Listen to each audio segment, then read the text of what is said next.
aí galera, beleza? Como é que vocês estão, meus amigos? Já vamos começar aqui mostrando essa foto, né? Já repercutiu em toda a rede, na grande mídia, que foi uma reunião entre Bolsonaro, Toffoli, o Cássio Alcolumbre. A gente vai falar disso aqui hoje, mas também vamos falar sobre o Carlos Bolsonaro, o Carluxo. Ele finalmente se pronunciou sobre essa questão do STF. Mas nosso assunto principal do vídeo de hoje, graças a Deus, não é sobre o Cássio. Vamos falar muito de eleição e STF. Na verdade, vamos falar do Barroso. O Barroso, que está na frente do TSE, além de fechar uma parceria com um aplicativo aí, né, uma empresa lá dos amigos do Dória para as eleições desse ano, surgiram aí alguns textos, artigos do Barroso que ilustram muito do que vem acontecendo no Brasil e muito do que o Barroso está planejando para o futuro próximo. E além disso, a gente vai falar também algumas coisas da esquerda, como ideologia de gênero, questões assim, linguagem neutra, que tanto vem se falando, tem muita coisa estranha acontecendo. Vamos falar até da TV, Rede Globo, SBT, a Maísa. Também vamos falar por alto algumas coisas relacionadas aos Estados Unidos, a questão da saúde de Trump. Tem até um pouco a ver a questão do Cássio. Uma atualização rápida sobre a questão do Pará. Mas umas informações assim meio soltas sobre as informações boas, economia, Ricardo Salles, polícia. E mais algumas besteiras ao longo do vídeo. Mas vamos começar. E eu não vou falar dessa foto ainda. Não vou falar ainda da reunião. Quero começar falando sobre o Carlos Bolsonaro. Olha só isso aqui. Normalmente quando o Carlos se pronuncia, ele vem, coloca panos quentes. Ele realmente conversa com a nossa base, né? Com os conservadores. O Carlos normalmente ele traz assim, sabe, um direcionamento. Torna as coisas mais claras. E olha o que o Carlos veio a público falar sobre tudo o que está acontecendo. Ele fala o seguinte, ó. Independente dos fatos, independente do que está acontecendo, o que se nota claramente é uma ala organizada em função de Sérgio, alinhada com alicates e tucanos. Basta anotar os perfis, sejam eles conhecidos ou não. De resto, cada um é livre para se manifestar como quiser. Somente não sejamos inocentes. E olha só, completo pedindo encarecidamente o mínimo de interpretação de texto. Boa noite. Tradução. Quem assistiu o vídeo de ontem, mostrei para vocês, surgiram vazamentos de um grupo de WhatsApp, por exemplo, os amigos de Moro, conversando com a coordenação nacional do movimento Vem Pra Rua, que é ligado, realmente, é da patota do Sérgio Moro, é o Rogério Cheque, que é parceiro do Empíricos, que é dono do antagonista. Vocês estão vendo as reações do antagonista, estão inflando a discussão, tentando colocar uns contra os outros.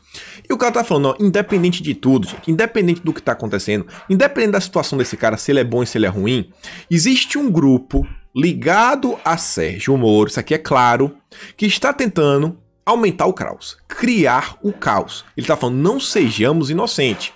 Tem coisa para a gente questionar? Temos coisas para a gente questionar, temos coisas a refletir, perguntas que devem ser feitas ao Cássio, realmente assim, o que é que você acha disso? O que é que você acha daquilo outro? Esclareça isso daqui, esclareça aquilo outro. Mas nem tudo é isso, muito que vem da mídia, por exemplo, de onde foi?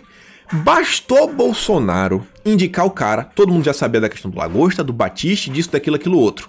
Vem cá, como é que esse pessoal teve toda essa informação de forma tão rápida? Será que tem algum grupo por trás disso? E tá bem claro, já mostrei várias coisas ontem e olha só. A Sarita vem embaixo e fala, ó, repito, atenção para estratégias narrativas dos mesmos de sempre. É sempre a narrativa, olha só. Parem de criticar, confiem no Centrão. Já querendo jogar, não, é culpa do Centrão, o Bolsonaro se vendeu, o Bolsonaro não é mais da direita, esquece, Bolsonaro acabou. Aí você vê, ó, todas as manifestações que apareceram nas redes, sabe, questionando a indicação do Cássio, falando que estava chateado, todas elas o antagonista pegou, fez uma matéria para inflar as massas. Aí coloca Janaína Pascoal, ó, não posso negar minha decepção. Janaína Pascoal, nas últimas horas, inclusive, ela solta uma thread que fala, em termos técnicos, o Cássio, o mestrado dele é sensacional, é digno de um doutorado. Mas ela fala assim, que ele citou alguns autores que pode falar são pró algumas pautas da esquerda, sabe? Que pautas complicadas, e fala assim, você só citou esses caras ou você meio que pensa dessa forma? Foi uma coisa honesta, mas ela falou, não criou esse pânico todo que o antagonista quer vender. Depois você vê, eles colocam Weintraub, coloca a frustração de Weintraub. Tem nada disso. Você pega, isso aqui foi com base no tweet do Weintraub, que ele tá falando, ó, gente, eu entendo a frustração de todos vocês, eu também fui pra Paulista, eu também fui lá pedir pro Brasil se livrar, né, dessa máquina, desse sistema sujo. Só que uma vez que a gente chega em Brasília, a gente entende como é complicado entre o que a gente quer, o que a gente espera e o que a gente tenta, e o que a gente realmente consegue entregar no final é diferente. As coisas em Brasília são muito mais complicadas do que parece. E eu confio no Bolsonaro e eu desejo tudo de melhor. Eu confio na escolha do presidente. Mas o antagonista faz todo aquele malabarismo, coloca a imagem, aí coloca assim uma imagem já, sabe, para criar toda aquela comoção, para falar, nossa, estamos no caos, a direita acabou, tá todo mundo brigando. Não é isso. Depois você vê, ó, pegam pessoas que nunca foram bolsonaristas, não venha, quem acompanha. Esse aqui é o Gabriel Kanner. Ele é sobrinho lá do Flávio Rocha, do cara das Riachuelos. Ele ficou à frente, depois aí que o tio dele saiu, do movimento Brasil 200. Aquele movimento que pega os 200 maiores empresários, não são os 200 maiores empresários do Brasil, mas são 200 pessoas ligadas ao mercado empresarial, empreendedores, que estão, sei lá, pró-Brasil, liberais, várias coisas. E aí ele se diz conservador, mas há muito tempo, desde que esse rapaz tomou posse, que esse cara vem criticando o Bolsonaro, que Bolsonaro não representa os conservadores, não representa o Brasil 200. Aí ele vai e reclama. Mas aí eu trago isso atrás para mostrar, não, olha só, vários conservadores estão insatisfeitos com o Bolsonaro, ainda diz, o Bolsonaro deveria ter se inspirado no Trump. Esse rapazinho aqui é extremamente próximo à patotinha da Fundação Social São Paulo, aquela da Bia Dória, aquele pessoal da Nova Esquerda, do Novo, várias fotos aí, já mostrei em vídeos anteriores. Mas o antagonista quer criar o caos. É a patota do Sérgio Moro. O próprio Sérgio Moro, ele postou, né, criticando o Bolsonaro e apagou o print. Por que será? Porque o Cássio talvez vá julgar o processo do Sérgio Moro? Será que é por causa disso? Tá com medo do Cássio, Sérgio Moro? Tá com medo? E aí você vê, ó, até o Augusto Nunes. Olha que texto, me desculpa, uma matéria, uma chamada infeliz. Ele fala, a manchete é o seguinte: o DNA do Brasil. Agora, olha a chamada do Augusto Nunes, perfil oficial dele. Ele fala assim, ó: a substituição de Celso de Mello por Cássio Nunes informa: não há perigo de o Supremo melhorar. Falou que não existe nenhuma possibilidade de ficar melhor. Ele já tá profetizando que vai continuar a mesma coisa de sempre. Cara, não dá, né? Não dá. E aqui o que eu falo é ótimo. O Augusto continua ligado à direita. Não adianta a gente também querer falar, não presta mais. Mas é aquela que eu digo sempre. Na hora do vamos ver, gente, não é o bolsonarista. Não é realmente assim aquele cara da direita mais conservadora, que foi aquele pessoal que apoiou o governo chegar lá. Mas vejam só, né? Vamos, enfim, falar da foto. Você vê que o Felipe Moura Brasil, inclusive, ainda puxou aí uma hashtag, deixa o Toffoli. Cara, não vou ler isso daqui. Aí bota a musiquinha, vem um Cláudio Dantas, você coloca essa hashtag, você vê inúmeros perfis da Nova Esquerda, perfis ligados a Sérgio Moro, todo mundo promovendo isso daí. E aquela coisa, peraí, o pessoal que tá tão insatisfeito com o Bolsonaro, tá tão preocupado com isso, e na verdade, mostrei pra vocês ontem, o interesse dessa gente é falar assim, olha o gado tá com raiva, o gado tá insatisfeito. O que eles estão querendo nesse exato momento é criar mais discórdia. Eles só querem criar discórdia dentro da direita. Eles não estão nem aí, gente. Estão nem aí pro Brasil. O antagonista solta a matéria, a bolsa sobe e desce, os caras não estão nem aí quem perdeu dinheiro. Estão nem aí pra nada. Pra nada. E olha só o seguinte, já olhando a imagem. Olha essa imagem, Bolsonaro e Toffoli. Olha essa imagem. O carinha lá da Coreia. Uma pergunta simples e direta. Simples e direta. Quem é melhor? Não vou nem usar o termo pior. O Toffoli, que só é ministro do STF, ele julga coisas, ou esse rapaz, que controla o país inteiro? Cara aí que inclusive já colocou assim o mundo sob, assim, alardeado, né? Todo mundo falou, meu Deus. O pessoal ficou preocupado com o que podia acontecer com o mundo. Sabendo de tudo que acontece lá no país dele, de como as pessoas, inclusive, sofrem. Aí eu pergunto pra vocês. O Trump apertou a mão desse cara, tá aí. Inclusive hoje aí o rapazinho lá da Coreia ainda desejou felicitações pro Trump. Será que o Trump não devia receber? Será que o Trump não devia apertar a mão dele? Não devia tentar lá fazer paz, mesmo sabendo quão ruim é esse cara? Em busca da paz no mundo, de pacificação da região da Coreia, deixa pra lá. Agora, quando é no Brasil, que é Bolsonaro, não, Bolsonaro é um vendido. Bolsonaro é um vendido. Todo mundo reclamou da CPMI das fake news. Aí saiu a matéria que a CPI vai acabar, não por causa disso daqui, o pessoal nem leu a matéria, mas porque assim que Ricardo foi uma das promessas, inclusive das mudanças das lideranças. Quando o Centrão toma as lideranças do governo no Congresso, foi uma das promessas, acabar com a CPMI. Bolsonaro foi lá. Não prestou, não presta. Todo mundo reclama dos inquéritos. O inquérito das fake news, que pegou um monte de gente aí, das buscas e apreensões, quem abriu foi o Dias Toffoli.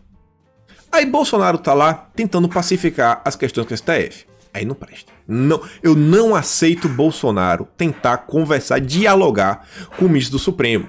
E se você falar, mas Toffoli, ele não é mais o presidente do Supremo. Toffoli agora, ele era, não é mais, porque Bolsonaro tá com ele.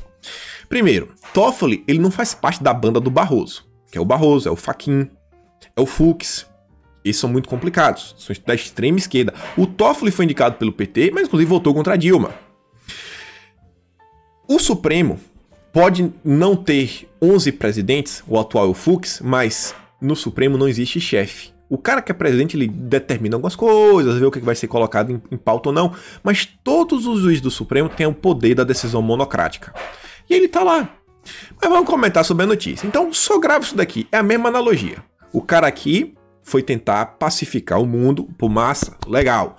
Bolsonaro tá tentando pacificar o Brasil? Não presta. Não pode se encontrar, não pode.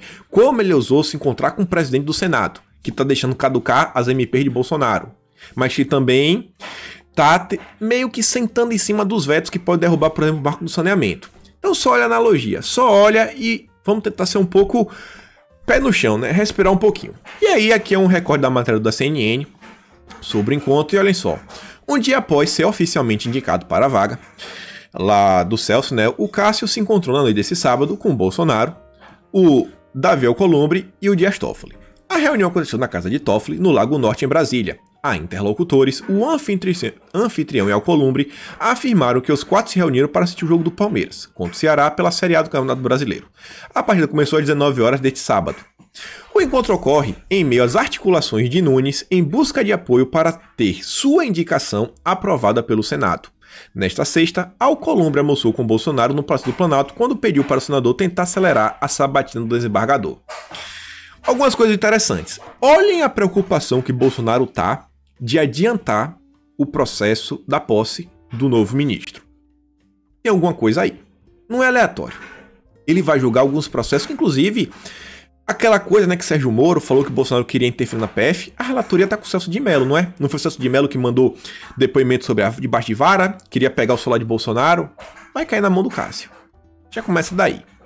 Segundo lugar, tá todo mundo falando da questão, nós queríamos alguém mais à direita. Eu acho o seguinte, ninguém gostou do nome. Ninguém gostou do nome. A diferença é que algumas pessoas não gostaram do nome, mas estão tentando entender que pode existir algo a mais, e a gente está aqui discutindo sobre isso, e outras pessoas realmente estão muito satisfeitas e querem uma mudança e estão tentando sobre isso daí. O que é válido, o próprio Carlos Bolsonaro falou isso.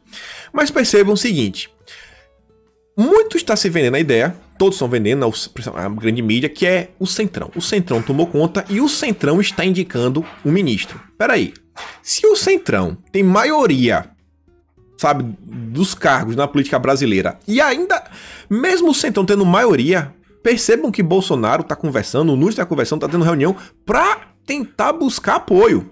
Se pro Centrão, Bolsonaro já está precisando buscar apoio, imaginem se fosse o nome de um juiz realmente sim, da super mega direita conservadora, daquele jeito que a gente gosta, do jeito que a tia do Zap chamaria para sentar na casa dela, comer aquele pão com manteiga e café com leite. Imaginem, se o cara do Centrão está tendo essa dificuldade.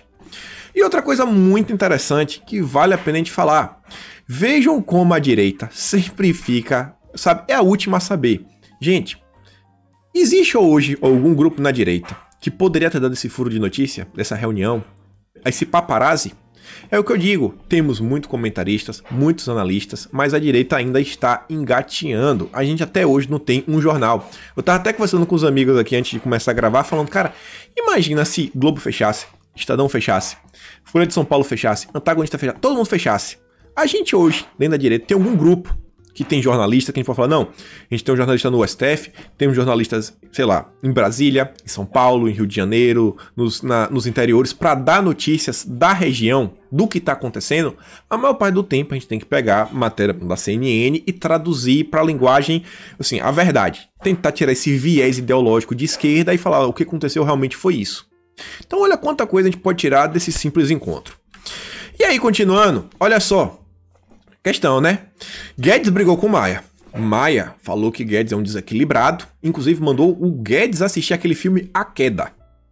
Mas e aí? Olha só, matéria saiu umas 7 horas atrás. Estou gravando aqui, umas 7 da manhã no Brasil. Após atritos, Maia e Guedes marcam encontro em busca de reaproximação. Mesmo depois de todas as ofensas que o Maia fez, o Guedes está lá buscando, sabe, um reencontro, uma reaproximação. Por quê? Porque tem um Brasil, cara. Porque tem reformas que tem que ser aprovadas, porque a economia tem que pegar fogo, tem que realmente se incendiar e ir para frente, recuperar, gerar emprego, porque não dá para ficar do jeito que está. E aí? Ninguém gosta do Maia. O Guedes, ele deve ou não deve se encontrar com o Maia? Deve ou não deve? Ou não, esquece o Maia, toca o barco. Então é aquela coisa, meus amigos. Em Brasília, a gente tem que entender também uma coisa, inclusive é o próprio professor Olavo de Carvalho que fala. Esquece a parte técnica. Não é para esquecer por completo e falar assim, velho, não precisamos de pessoas técnicas. Não, precisamos de pessoas técnicas. Mas essa ideia que, não sei quem é técnico, não vai para frente. Por um motivo. Todos os cargos em Brasília são cargos políticos. Todas as decisões são decisões políticas. Um ministro do Supremo, ainda que ele seja um jurista, que ele lide com leis e diversas coisas, é um cargo político que chegou através de indicação política, aceito por outros políticos. Com impactos, as suas decisões também terão impactos políticos. Então o que Bolsonaro está fazendo é nada mais nada menos do que política. É difícil de entender isso. E aí o Vitor Hugo fala o seguinte, por que Rodrigo Maia não pauta a questão do porte, exploração econômica de terras indígenas, homeschooling, privatização da Eletrobras, excludente de licitude, MP do futebol, prisão após segunda instância, fim do foro privilegiado? O que você acha? E aí, com todos esses problemas, o governo vai fechar a porta? Galera, goste ou não, o presidente da Câmara até 2021 é Rodrigo Maia. E eu insisto a dizer, para mim, só vai dar para realmente julgar e aí falar que Bolsonaro errou, que Bolsonaro não sabia de nada e meteu os pés pelas mãos depois de fevereiro de 2021, que é quando vai ter as eleições para a presidência da Câmara. E ver se a gente vai conseguir pegar ou não a cadeira do Maia. Se Bolsonaro conseguir colocar de verdade alguém ligado a ele, ainda que seja do Centrão, meus amigos, aí a coisa vai deslanchar. Vai deslanchar. Na pior das hipóteses, pelo menos as MPs de Bolsonaro não vão caducar. Se você olhar no governo Lula, não caducou nada. Só no primeiro ano de Bolsonaro, a quantidade de medidas que caducaram é absurda. Coisas que nem foram postas em pautas ainda, é mais uma quantidade absurda. Olhem só, tem muita coisa aí rolando, Não dá pra pensar com o fígado. E aí, o próprio Bolsonaro veio às redes aí pouquíssimos, sei lá, 1 hora atrás, sei lá, deve ser logo isso da manhã do domingo, 6 da manhã, para responder algumas pessoas no Facebook. Ele deu a mesma resposta para 2 pessoas, que é a questão do Cássio. O Júnior Lacerda fala o seguinte, péssima escolha. A chance que todos esperávamos para ter um STF melhor e que não fique soltando um presidiário, falando várias coisas, blá blá blá, meio que foi pro saco. Lamentável escolha, péssima escolha. Já tem o Aras, que é contra a Lava Jato, e agora outra escolha horrível. Seu eleitorado não merece isso. Aí você vê, tem todo o direito de reclamar, achei uma reclamação válida, não foi agressiva. Mas você vê, Aras é contra a Lava Jato. Já explicando, acho que você já estão cansados de saber. Aras é contra o lavajatismo, os abusos realizados pelo pessoal.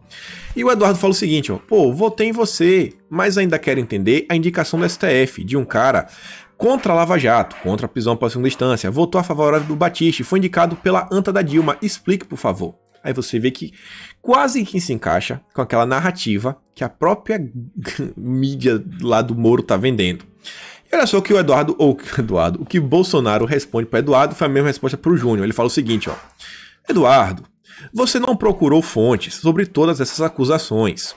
Logo mais, publicarei sobre a primeira mentira, o caso Batiste. Lembrando que em 2009, o STF, por 6-3, deu poderes ao presidente Lula na época para extraditá-lo ou não. Logo mais, tá ok? Falou, gente, eu vou responder todas as questões. Eu mesmo já mostrei para vocês várias. Então se criou um espantalho e a galera não tá indo atrás. Não, a mídia falou que é isso, tá falado. Aquela mídia que nunca prestou, meio que agora presta. Inspira, já falou, logo menos Bolsonaro vai responder a todas as acusações, a todas. Vamos esperar.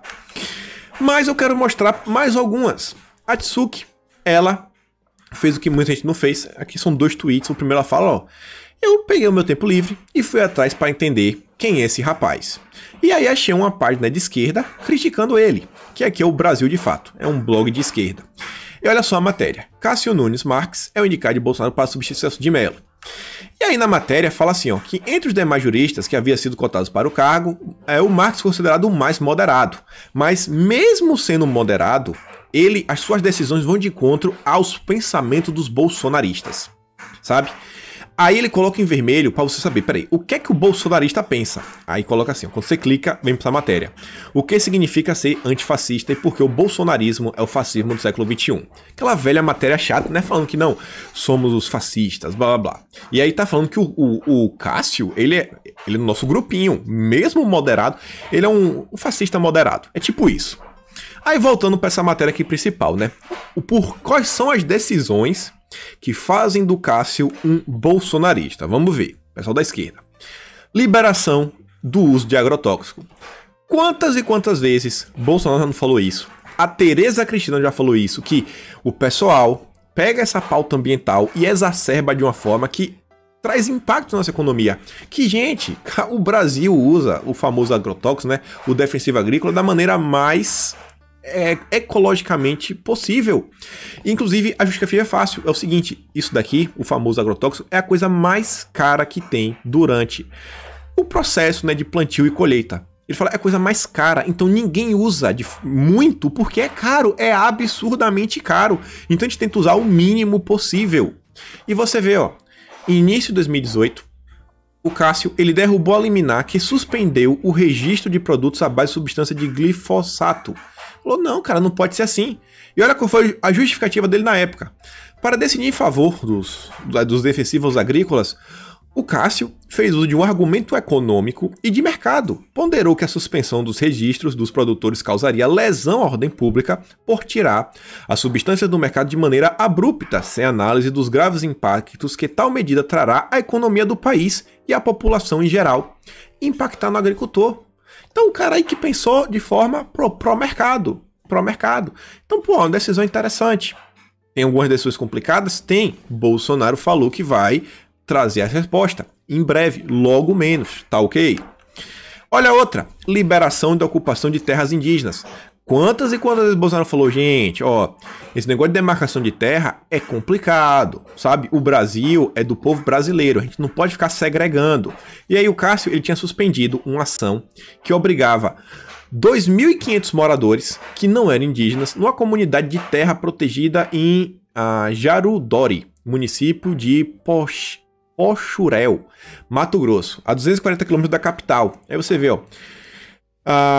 no plano da Câmara, o deputado federal José Antônio Medeiros, que é agente policial rodoviário e um dos maiores defensores do governo Bolsonaro, comemorou a decisão. Uma grande vitória, nos esforçamos muito, temos que parabenizar a bancada toda e cada morador de Jarudori. Eu diria que é uma vitória substancial na busca pela reafirmação da verdade que se impõe.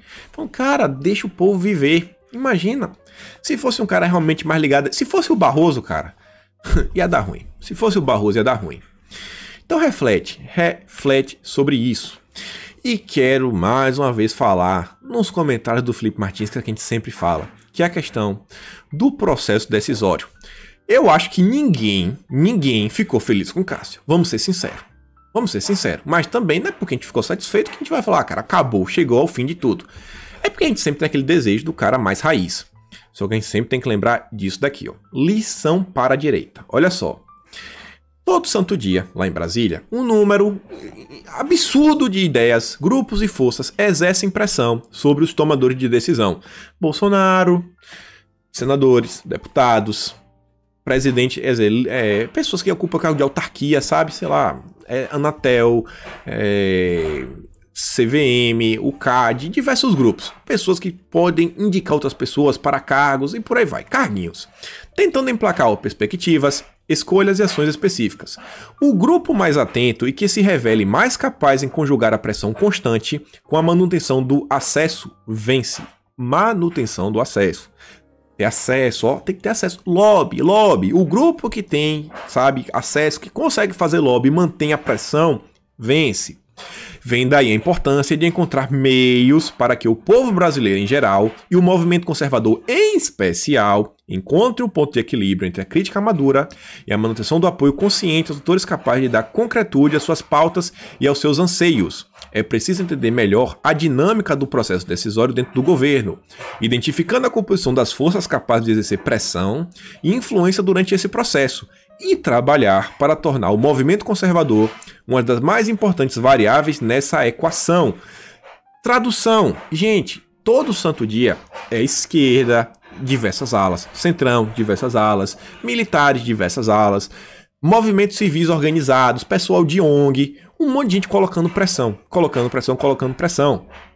Gostem ou não, nós, o movimento conservador, bolsonaristas, somos apenas uma dessas forças.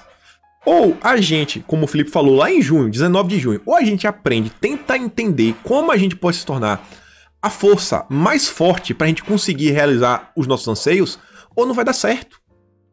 E aí você vê aquelas situações, quando o povo pega por picuinha para reclamar. Por exemplo, Paula Marisa se candidatou a vereadora. É o meu melhor exemplo. O pessoal tava criticando que Eduardo Bolsonaro fez um vídeo para recomendar a Paula Marisa, falando que ela não presta, que youtuber não presta.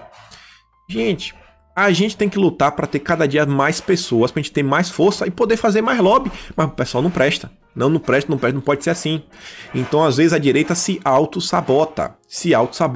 Imaginem se a direita tivesse grupos organizados de pessoas com acesso a deputados e senadores e a direita tivesse apenas um único nome para ministro do STF e já viesse batendo nesse nome há 2 meses. Há 2 meses. Semanalmente, gente ligando para senador político, falando, ó, cara, e aí, é o nome, fazendo lobby para Brasília, mas não temos. Por isso que precisamos lutar para crescer o movimento da direita como um todo. Ó, se tá a direita de Marcelo Freixo e não grita Lula livre, cara, é melhor que ter do nosso lado. Não, vem pra cá, vamos ver se a gente consegue conversar para ver se vai pra frente. Se tiver direita de Marcelo Freixo e não grita Lula livre, já tá no lucro. Olhando pro Brasil, já tá no lucro. E aí, olha só o seguinte, para muita gente que não é que tá criticando, mas quem tá pensando em desistir da política. Olha só isso daqui, ó. Os críticos de Macri devem estar arrependidíssimos. Pobreza na Argentina atinge 41% da população no primeiro semestre. Sempre diz, né, na política, aqueles que não se interessam pela política são governados por aqueles que se interessam. Então, desistir, meus amigos, não é opção. O acabou, eu achei que tinha acabado quando Dilma foi reeleita, em 2014, e não acabou. Não acabou, não acabará. Não acabou o povo da Venezuela, com tudo que está acontecendo, eles não têm esperança. Eles não estão tentando reverter a situação. Não acabou o povo de Cuba, o povo da Coreia. Então, pelo amor de Deus, bota a mão na consciência. E aí, saindo desse assunto, para agora a gente começar a falar do que interessa, falar do Barroso, mas antes disso, só da atualização. O pessoal da STJ prorrogou prisão do grupo do Helder, lá do Pará. A prorrogação atendeu o pedido da Polícia Federal e do Ministério Público, lá da PGR. Tiveram sua prisão temporária prorrogada o secretário de Estado de Transportes, o assessor Leonardo Maia Nascimento e o ex-secretário adjunto da Gestão Administrativa Peter Cassol Silveira e Nicolas Andrade Tissotasquis Moraes. Nome difícil. Também teve a prisão aí estendida, ó, o Percival de Jesus Pontes, secretário de Desenvolvimento Econômico, Mineração e Energia. E esse cara é apontado pela Polícia Federal como um dos responsáveis por estruturar o suposto esquema de fraudes em licitações. E olha só, já a manifestação da PGR aponta que são extensas as provas de que uma complexa organização criminosa está em plena atividade. Então, a gente vai ver muitas mudanças, principalmente nesse ano de 2021. 2021 mal começou e já promete muita coisa mesmo. Vai vendo, vai vendo. E aí, Estados Unidos, só pra gente chegar, estamos chegando no Barroso, que é o assunto mais importante, pra você ver como são as coisas, ó. Olha como é a grande mídia. Médico diz que o Trump tá bem, mas imprensa americana fala de horas críticas. Informações contraditórias geram apreensão pelo mundo. Aqui não parece o padrão antagonista de trabalhar? Tipo assim, tira uma informação do nada, a mídia toda começa a vender não, horas críticas. Eita, vai passar dessa pra melhor, tá todo ruim. Aí o povo fica, meu Deus. Aí bolsa de valores, ó, sobe e desce, montanha-russa. Quem é que ganha com isso? Os mercadores do caos. Aí você vê, ó, a situação é tão complicada, pra você ver como são as coisas. O Trump teve que gravar um vídeo do hospital pra falar, ó, estamos trabalhando duro para eu me recuperar completamente. Fala no hospital, falou que já tá de boa, vai dar tudo certo. Aí você vê, ó, ele já falou aos médicos que poderia ser do hospital. O presidente americano está 24 horas sem suporte de oxigênio e sem febre. Tá de boa, vai dar certo, galera, vai dar certo. Mas a grande mídia tá torcendo sempre pelo pior. Mas não vai dar certo, não vai dar certo.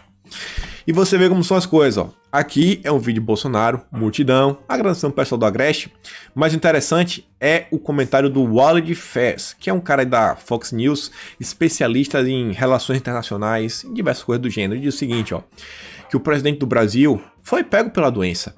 E ele foi meio que caçado aí pela extrema imprensa, assim como está sendo aí nos Estados Unidos. Mas ele renasceu mais forte do que nunca. Destino. E diz, ó, o primeiro-ministro dos Estados Unidos também se reergueu. E Trump também vai. Então, galera, Bolsonaro é assunto. Bolsonaro é assunto no mundo todo. Meus amigos, vai dar certo. Vai dar certo. E agora chegamos aqui no assunto que agora sim, esse assunto eu gosto de comentar. A gente vai falar agora sobre o pessoal da esquerda. Vamos falar da esquerda. E olha só, gente. Carlos Bolsonaro, de novo ele, fez uma postagem no Instagram e fala o seguinte, ó. É preciso entender que a agenda globalista sempre está mirando em assuntos que, consequentemente, resultam na divisão de classes e no enfraquecimento dos valores da sociedade. É lógico, pessoas divididas, sem identidade cultural e valores profundos, são mais suscetíveis a acreditar em qualquer coisa e mais fáceis de serem controladas. É o plano perfeito para quem quer se perpetuar no poder. Dividir para conquistar, luta de classes, marxismo nu e cru.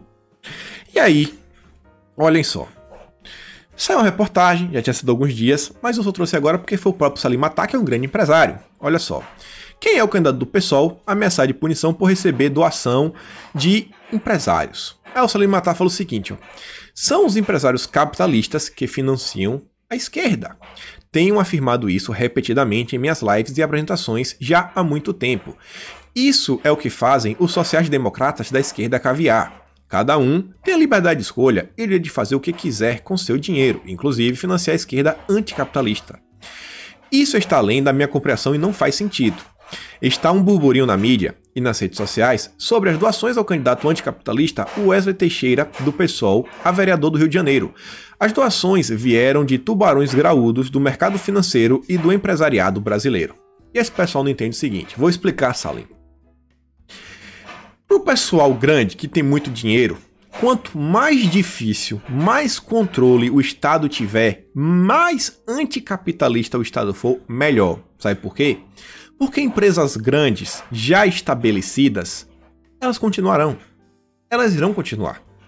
Quando se passa a lei que aumenta imposto, aumenta alíquota, dificuldade, burocracia, isso só vai impactar o pequeno empresário, o cara que está abrindo, que não tem condição de contratar assessoria jurídica, que não tem uma equipe de contadores, equipe de marketing e capital de giro.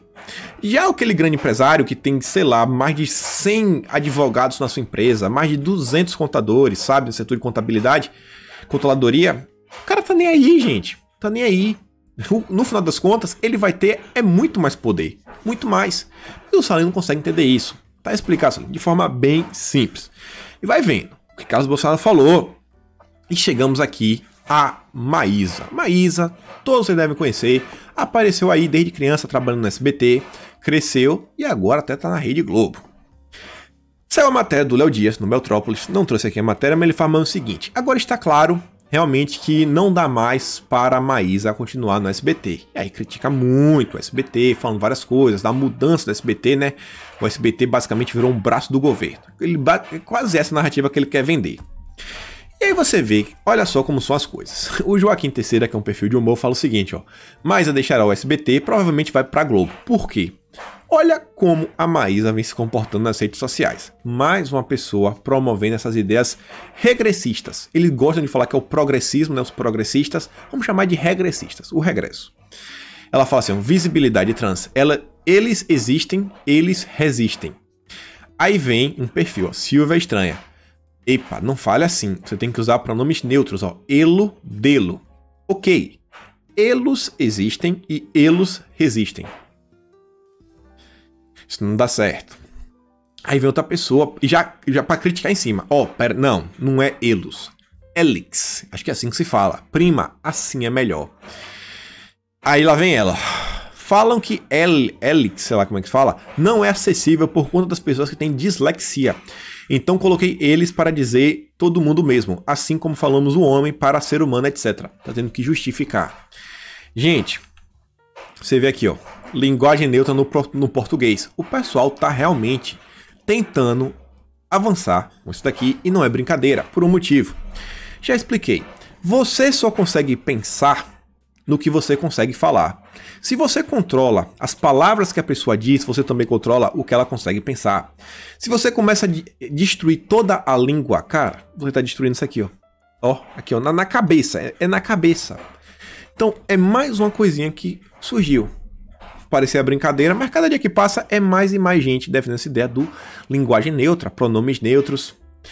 Isso é complicadíssimo. Eu espero que ninguém, sabe, baixe a cabeça para isso. Mas o que a gente vai vendo é que grandes empresas, sabe, multinacionais, mercado corporativo, né, tá aí firme e forte nessa pauta também. Vamos prestar atenção no que vem surgindo. 2020 ganhou muita força. Você vê aqui, ó, na Band, lá que estão no debate, falou todes. A mulher fala, boa noite a todos, a todas e a todes. A Band tem parceria com a CCTV, lá do país dos amigos do Dória. E aí, você vê, a própria ONU, da parte de mulher, tá falando sobre o mansplaining, que é quando o homem tenta, sei lá, explicar uma coisa pra mulher quando não quer isso, aquilo, outro. Aquela narrativa chata, né? Que a própria Fátima Bernardes já falou no encontro. E aí a Rita fala, pô, a mulher tem tantos problemas hoje em dia, mas tantos problemas, mas a ONU tá preocupada com o mansplaining. Olha só, né? Esse pessoal não descansa. E aí, olha só esse daqui também. Similar. Isso daqui são os problemas reais do Brasil que a gente tem que abrir o olho. Isso aqui foi decidido pelo CNJ. Bolsonaro conseguiu colocar uma pessoa no CNJ agora, pouquíssimos dias atrás. Acho que nem tomou posse ainda. Indicou. Tá vendo a importância das autarquias? Presos cumprirão pena em local de acordo com o gênero declarado. Olha como é que funciona. O reconhecimento da pessoa como parte da população arco-íris será exclusivamente por meio da autodeclaração, que deverá ser colhida pelo magistrado em audiência em qualquer fase do procedimento penal, incluindo a audiência de custódia, até extinção da punibilidade pelo cumprimento da pena. O cara foi pego por dizer, eu sou mulher. Vai lá, tá de boa. Não, mas e essa barba? Me sinto mulher. É meu gênero. Vocês conseguem entender, cara, o problema disso aqui? Gente, tá falando que até a extinção da pena. Isso daqui pode ser aplicável, inclusive, pra quem já tá preso. O cara fala, ó, eu acordei hoje e eu acho que eu não sou mais homem, acho que eu sou mulher. Já pensou nos problemas que podem desacarretar isso daí? Inclusive, abusos. Imagina, um homem vai pra um presídio feminino e ele resolve colocar a minhoquinha dele onde ele não devia. Colocar a minhoquinha onde não devia. O aumento desses casos. Complicadíssimo. Isso é complicadíssimo, mas complicadíssimo mesmo. E espero que dê uma repercussão grande, sabe? Porque esse pessoal que diz tanto se preocupar com a população carcerária, isso daqui vai aumentar e muito os problemas, principalmente para as mulheres. Vai vendo, vai vendo. E aí, esse aqui eu tenho que mostrar para vocês. Eita, esse aqui eu tenho que mostrar. Alguns jornalistas da mídia tiveram aquele momento de cair na real. Eles caíram na real. Inclusive, ó, o Reinaldo Azevedo tava lá. Olha Olha o que eles aprenderam. O povo não liga mais para a opinião deles. Olha só. Com vocês nos grupos, mas até uns anos atrás a gente, o jornalista, né, sempre tinha alguém, aquele amigo no grupo, que ele uma hora falava assim, e você, que aí polarizavam 2 ou 3 ali, né, com 2 opiniões, e a gente, jornalista, era utilizado como para tirar dúvida, né? E você que é jornalista, que trabalha, sei lá, no teu veículo, no Estadão, no meu caso, assim, fala aqui, qual que é a verdade? Acabou. A nossa opinião não interessa. Não, a gente, na verdade, é opinião negativa, né? Você tem pressa. Vale menos por... Nossa opinião agora é negativa, né? Acabou, velho. Ninguém quer saber mais nossa opinião. Realmente, cara, ninguém quer saber a opinião de vocês. A gente tenta apenas pegar os fatos, ver a notícia, os fatos, a minha opinião, cara, bota naquele lugar, velho. Quieta com tua opinião, quieta com tua opinião. E chegamos nele. O Barrosinho. Eita, rapaz. Amigos. Ele soltou um vídeo todo colorido, cheio de filtros, parecendo um jovem de 14 anos, usando o TikTok. Essa empresa, ela tá tentando ser, tipo assim, vários países estão pedindo a sua remoção. Fala assim, cara, não dá, não, porque o Partido Comunista dos amigos do Dória, eles podem ter acesso aos nossos dados, podem vazar dados. E aí o Barrosinho colocou para participar das eleições desse ano. O TSE, na verdade, que o Barroso tá à frente, não só fechou parceria com ela, como a Google, Twitter, Facebook, Instagram, WhatsApp, agências de fact-checking e vai vendo tudo que o Barrosinho tá juntando. Inclusive a Renata colocou, eu acho que eu não coloquei aqui a matéria na frente, mas ela relembra a matéria que, inclusive, o Barroso o TSE, né, já quer testar nessas eleições, não tá valendo, mas já quer fazer testes com o voto digital, voto eletrônico, via smartphone. Você vai votar do seu celular. É só eu que fico preocupado com isso, cara. É só eu que fico preocupado com isso, pensando assim, naquela palavra assim, fraude. É só eu que fico preocupado com isso. Voto impresso não pode, mas votar por telefone. E quem tá fiscalizando a eleição são esses grupos. Complicado. E aí o Brunão diz o seguinte, ó. O TSE fazendo parceria TikTok e Filipinho provando mais uma vez que o objetivo é doutrinar nossos filhos. O Facebook já disse que banirá qualquer post que fizer menção à fraude nas eleições. Estão preparando o terreno. Tá preparando. E não é para agora. Agora é um laboratório de ensaio para 2022. Presta atenção. E aí, muito se fala sobre Barroso. Eu tinha comentado sobre Barroso porque apresentou um vídeo do Pequi. Falei lá, mostrei aquele artigo que eu sempre mostro pra vocês. E o Chicão, ele fala o seguinte, ó. Não precisa ir muito longe não, Kim. Basta fazer uma visita ao site oficial do próprio Barroso, eu não sabia que existia, e ler, entre outros, um artigo de uma palestra dele para a Open Society Foundations, George Soros, onde o Barroso defendeu ativismo judicial em prol das pautas progressistas a nível global. Eu falei, cara, eu não acredito. É muito pra minha cabeça, parece até mentira, porque ele... É mentira, é teoria da conspiração. Lá vou eu pegar o artigo para dar uma lida. Vamos lá, né? O artigo se chama Justiça, Empoderamento Jurídico e Direitos Fundamentais. E aí foi uma palestra que ele deu à Open Society Foundations. E ele agradece particularmente a ninguém menos do que Pedro Abramovay. Eita, rapaz. Pedrinho. A gente já falou do Pedrinho. Quando eu li esse nome, eu falei, rapaz, não acredito. Logo o Pedrinho tem método demais. Mas beleza. Falei, o artigo tem muita coisa, não vou ler tudo, mas quero mostrar aqueles pontos mais críticos. Lá pro meio do fim do artigo, lá no item 4, tem lá o subtítulo que é a promoção de direitos humanos por meio do sistema de justiça, a experiência brasileira. Olha só. O Brasil, como boa parte dos países da América Latina, tem a tradição do executivo forte e de legislativo relativamente frágil. Olha a ideia do Barroso. A novidade na paisagem institucional do país é uma vertiginosa ascensão política do poder judiciário e particularmente do STF. A gente não tá vendo a guinada do STF. O próprio Cássio aí falou, pô, eu acho que a gente não tem que tornar ministros do STF celebridades. Isso não é o caminho. Esse artigo aqui é de 2017. O Barroso, ele é a favor de tornar o STF maior do que é. sabe? Dar poderes para o STF, dar poderes para os ministros, ó. Ascensão política do poder judiciário, do STF. Olha o que vem acontecendo. Olha a escalada de poder, a escalada autoritária do STF. Será que o Barrosinho é a favor disso? Quantos lá dentro será que não pensam nisso? Isso daqui, às vezes, é muito mais importante do que algumas pautas.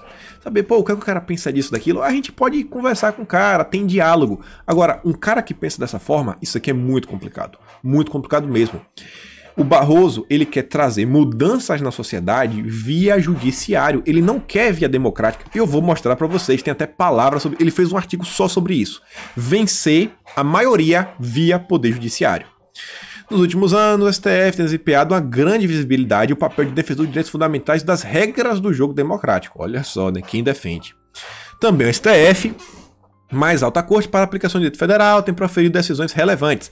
A seguir uma breve notícia da atuação. Beleza. Aí ele fala, ó. No tema da promoção da igualdade, olha de que ele está falando. Há decisões importantes em questões variadas. Orientação sexual, ideologia de gênero.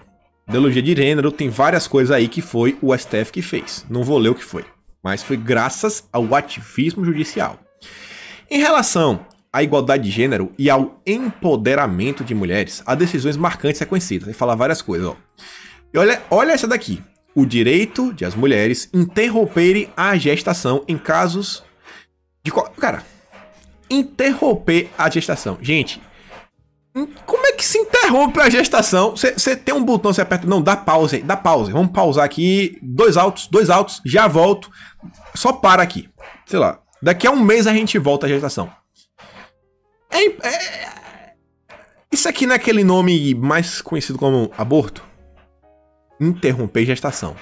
Olha a ginástica mental, sabe, o uso da palavra, porque se você fala pra alguém rápido, interromper a gestação, o cara às vezes nem associa. Passa batido. É uma forma bonitinha, é um eufemismo, é igual falar assim, bateu as botas. E depois ainda abre aspas, ó. A questão do aborto ainda é um tabu não superado, mas iremos superar. Um tabu não superado. Olha como o Barroso pensa. Aí ele vem, ó. A constatação que se chega é que na verdade está falando de judicialização e ativismo judicial. A judicialização é um componente importante, mas claramente insuficiente para a promoção da justiça em larga escala. A judicialização é importante. O que Randolfo Rodrigues faz é muito importante. Para isso, para a gente realmente atuar em larga escala, é preciso uma atuação firme e forte fora dos tribunais, na definição de políticas públicas, na elaboração dos orçamentos e na fiscalização de seu cumprimento. É impressão minha, ou por exemplo, a Tabata Amaral, junto com várias pessoas da esquerda, eles não formaram assim um comitê para fiscalizar as atividades do MEC? Esse pessoal também não é a favor da BNCC, Base Nacional Comum Curricular, que pode controlar toda a educação brasileira? Um governo de direito, tudo bem, mas se a esquerda colocar a mão nisso? Vai vendo, vai vendo. Olha a importância da união, do grupo, de fazer lobby. A direita tem que aprender. A direita tem que aprender.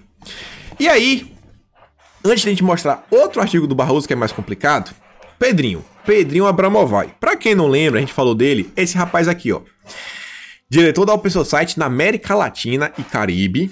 É o cara aqui, ó, é o cara que tava por trás daquele dinheirinho que a Open Society doou pro governo do Maranhão, do Flávio Dino. O Flávio Dino, inclusive, agradeceu a ele. É um cara aqui, ó, que fala, ó, o Brasil é maior que o governo Bolsonaro, grande vitória para o futuro do país. Como é uma questão do Fundeb, Marcelo Freixo. E o Pedrinho, ele é o cara que possivelmente fez a ponte entre Filipinho, matéria do New York Times, e o Patrick Gaspard. O Patrick, se o Pedro, ele é o diretor da América Latina, sabe, e Caribe, da Open Society, do grupo Jorge Soros, o Patrick, ele é o diretor global. Se lembra lá, o Filipinho fazendo um vídeo falando como Bolsonaro, que assim, fala que Trump não é o pior presidente do mundo, na verdade é Bolsonaro. Filipinho pro New York Times. Olha aqui o Pedrinho.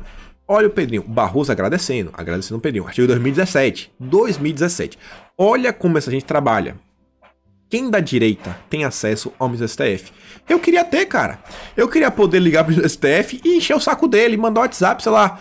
Ô Barroso, putz grila, cara. Pelo amor de Deus. Barroso, eu ligar pra ele e falar, Barroso, ó, se tu voltar pra prisão de segunda instância, sabe, voltar, sabe, prender Lula, o povo vai te amar, Barroso. Vai te amar, cara. Tu vai ser vangloriado. Tu vai sair na rua, vai ser igual Bolsonaro. Por favor, quebra essa. Eu ligava.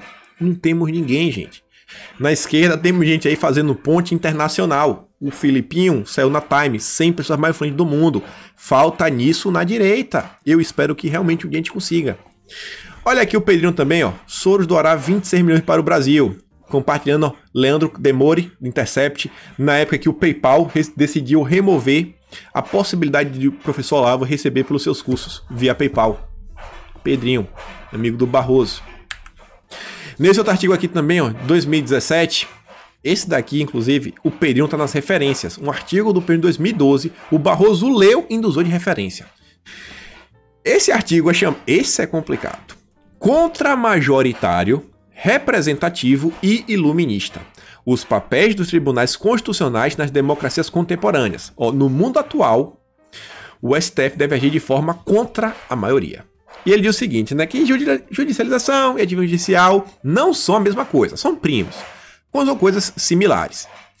Vêm da mesma família, frequentam os mesmos lugares, mas têm origens e causas imediatas diversas. Ativismo judicial é uma expressão cunhada nos Estados Unidos e que foi empregada sobretudo como rótulo para qualificar a atuação do STF na Suprema Corte durante os anos em que foi presidida por Will Warren. Ao longo desse período, ocorreu uma revolução profunda e silenciosa em relação a inúmeras práticas políticas, conduzida por uma jurisprudência progressista de esquerda, regressista, em matéria de direitos fundamentais. O Barroso, nesse artigo, ele fala assim, ó, de forma prática, ativismo judicial é a gente avançar com leis políticas que não precisem passar pelo legislativo. A gente bypassa, a gente corta o legislativo e a gente vai resolver via STF ou CNJ, qualquer coisa, como por exemplo foi a questão do Brasil da prisão. Olha o que o Barroso defende: ativismo judicial. Todas essas transformações foram efetivadas sem qualquer ato do Congresso ou decreto presencial. A partir daí, por força, olha como foi que teve a mudança.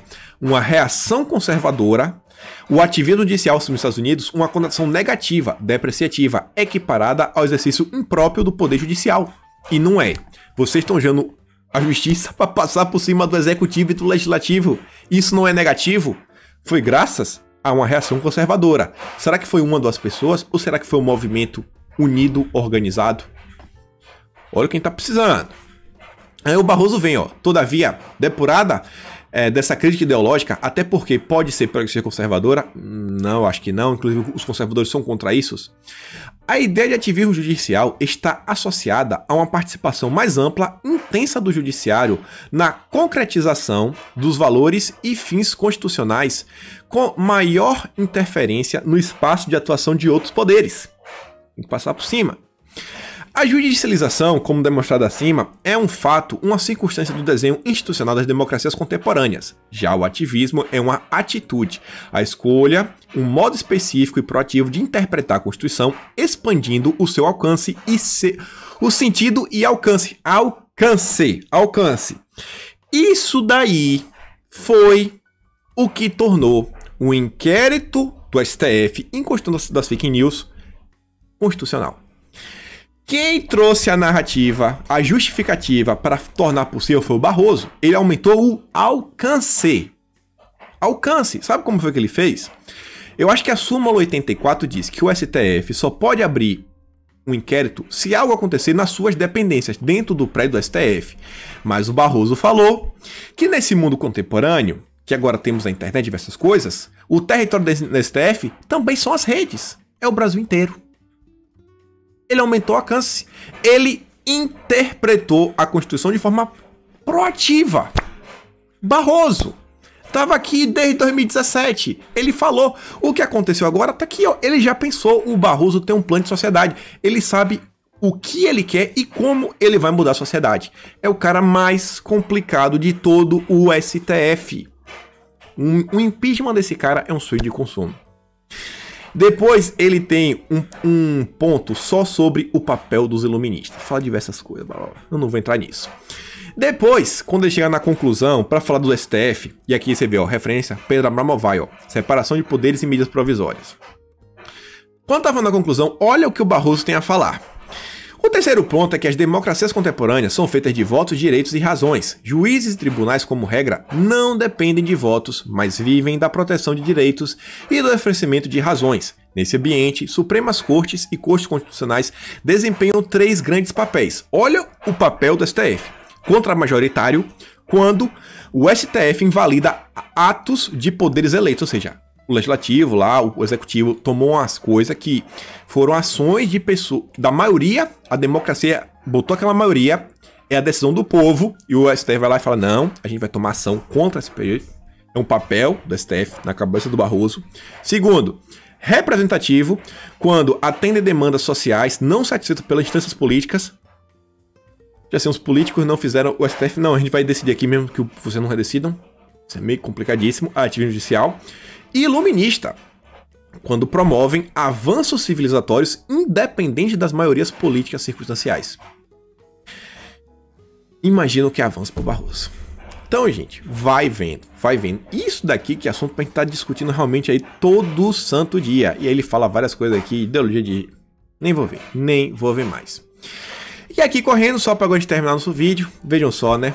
Ricardo Salles, maior e melhor ministro da história do meio ambiente do Brasil, tava aqui, ó, sobrevoando mais uma vez a área de incêndio do Pantanal para ver de perto, entender o que é que tá acontecendo, criar narrativa e mostrar que o governo sim se preocupa com o que está acontecendo, trabalhando no fim de semana. Obrigado, Ricardo. Obrigado. Polícia Rodoviária Federal, como sempre, mais de 3 toneladas de orégano apreendidas, 3 milhões de prejuízo. Depois tivemos aqui, ó, encerramos mais uma Operação Tamoio. Quer dizer, encerramos a Operação Tamoio. A 6ª fase ocorreu em 10 estados, em 6 dias, causou um prejuízo de mais de 98 milhões. 98 milhões de prejuízo por crime. Obrigado, Polícia Rodoviária Federal. E aí, meus amigos, quero terminar o vídeo de hoje com essa fala aqui da Fernanda Salles. Não perca o foco. Armamento civil, combate ao aborto, livre mercado, desestatização, luta contra a doutrinação em salas de aula, liberdade religiosa, punição severa para criminosos, combate ao foro de São Paulo, o comunismo, luta contra a legalização de drogas e antiglobalismo. É isso daqui que a gente tem que se preocupar, gente. Temos que se preocupar, não pode arredar o pé nem por um segundo. Beleza? Tá ok? E aguenta que Bolsonaro vai trazer várias respostas. Com isso fico por aqui, aquele grande beijo e abraço, tamo junto, valeu, quem puder, dá aquela curtida e aquela compartilhada, não custa nada, não vai cair a mão. Vejo vocês amanhã.